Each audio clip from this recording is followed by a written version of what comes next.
how do you deal with my hectic travel schedule and, Yeah, I get asked and that a my lot. type of work? Yeah.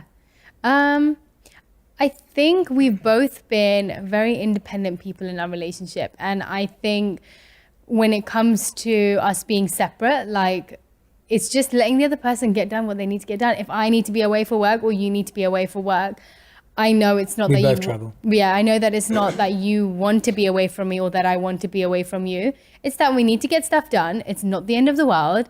We love each other, but we also need to go and do what we love doing. And so when I can, I travel with you. But if I can't, I catch up with the stuff that I really need to get done that maybe I'm not able to do in condensed like time when we're together. And so you just use it as an opportunity to get those things done. And yeah, I just think we're really good at being independent and we're really good at being together. And I don't know whether that answered the question, but yeah. Yeah, no, and I miss her when I'm away from her. It's not Yeah. like I don't miss her. And we both travel for work. So I can be away. I'm usually away for shorter stints more regularly. And she's away for longer stints irregularly. Yes. That's kind of how it Agreed. works. So she could be away for like a month or two, but that happens like once or twice a year. And then I could be away for like 3 nights, but I do that regularly, like Yeah. every month. And so we've both learned that we get more done personally, which is really powerful because you get to focus on what you're doing. I get to focus on what I'm Yeah. doing. We miss each other more. So when we get back together, we're really excited to be Yeah. with each other. So that adds another level of incredible beauty in a relationship. And the other thing is, I really believe that you have to be whole to then enhance each other in a relationship. I don't know if you want to talk about this. Like you don't complete each other in a relationship. It's not half Yeah, and half. I don't- It's whole and whole coming together. It's a full person and another full person filling each other up more and overflowing. It's not about I'm half full, you're half full, together we're full. Yeah, or like I've got a part missing of me that I'm trying to fulfill from that other person.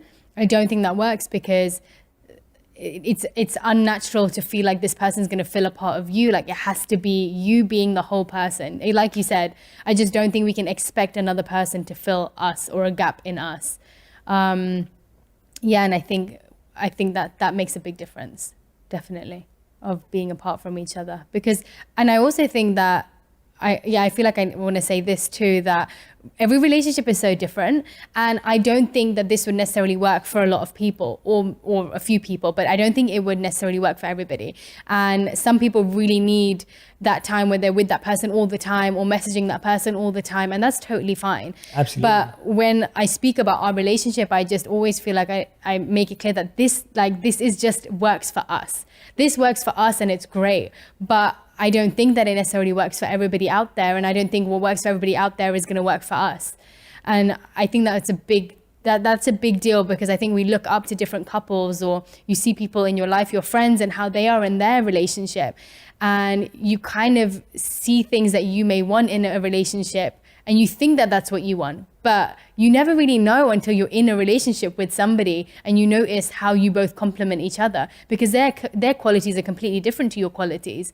And so, yeah, I just want to add that, because it works for us, but I don't think it's necessarily going to work for everybody out And there.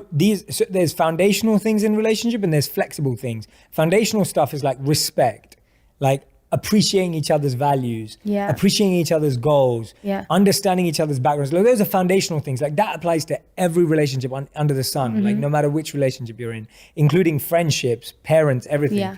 And then there's flexible stuff like this, which can't be forced into everyone. Like how you should deal with being apart, how you should travel, schedules, like all the kind of functional stuff. That is not a thing that there's a right or wrong way. Yeah. The foundational stuff, there is stuff that works and there's stuff that doesn't. But the flexible stuff is adaptable, is different for different people. Exactly what you said. Amazing. So now I want to move into what I'm really excited for all of you to hear. I hope that gave you a big insight into our relationship, our life,